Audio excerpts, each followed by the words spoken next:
Lucy Letby was convicted of attempting to murder one of her supposed victims, a little girl known as Baby K, number 11, a baby who did ultimately go on to die, by deliberately dislodging her breathing tube and causing lack of oxygen and deterioration, ultimately to death. This was challenged the other day by the expert panel headed by Dr. Shu Li, and the essence of the challenge was the clinical deterioration was caused by use of an undersized endotracheal tube. They put in a breathing tube which was too small, should have been size 2.5 and was actually size 2, which they lay out in the oral presentation and in the written document. This is a summary from the CPS which doesn't include any mention of incorrect equipment being used. And this is the relevant pages from the Thirlwall inquiry, which also doesn't include any such mention. However, although we don't have a transcript of the case until we pay the apparent £100,000 that it costs, during the trial this excellent report was made on Reddit. Reddit might not be everybody's cup of tea, but all that matters at the end of the day is that it's accurate.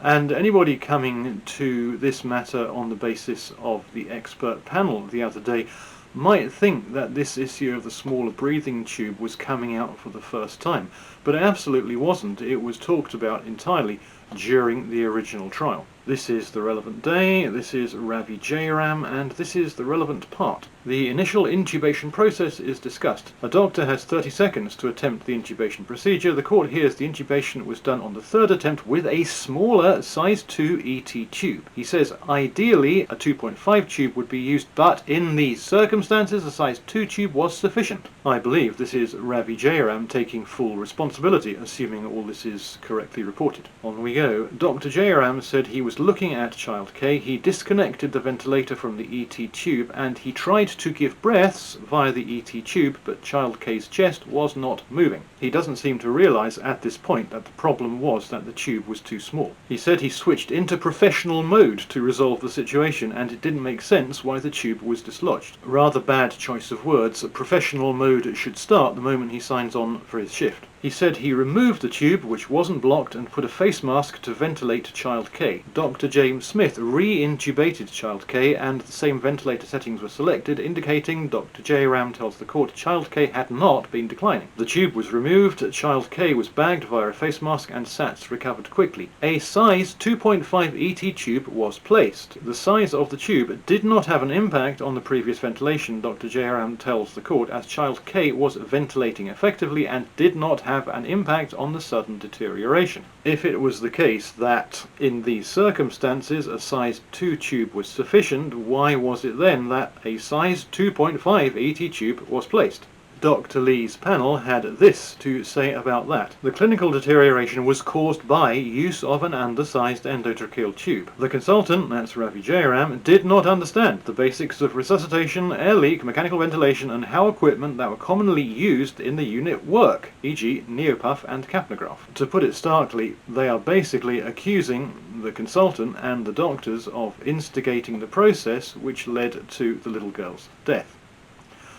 Almost as an afterthought, there is no evidence to support a dislodged endotracheal tube, just in case you'd been distracted by all the above and forgotten that all of this was originally put at Lucy Letby's door, and technically still is, of course.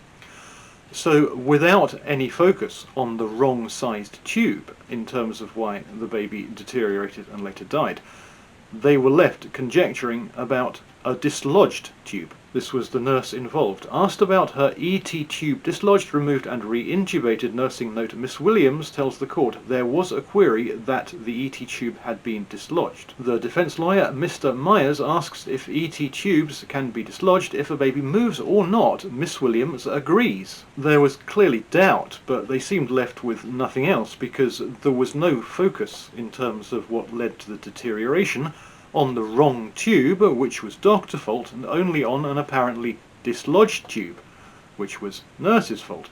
There was no highlighting this apparently catastrophic decision, but in these circumstances a size 2 tube was sufficient. If there had been, they might not have been left reaching for speculative conclusions, but there wasn't. And going by the doctor on duty, it seemed to have been staring them in the face. Dr. Smith says he remembers coming back into the neonatal unit early on February the 17th, probably for labelling blood bottles. He does not recall where the nurses were, but recalls Dr. Ravi Jayaram giving breath to child K via the neopuff, and that was already underway. He said the readings, while unable to recall what they were previously, were not improving, and further measures would be carried out. However, the explanation for a sudden deterioration was either the breathing tube being dislodged or blocked. Dislodged or blocked, but not too small, even though they did ultimately change the smaller one for the bigger one because it was too small.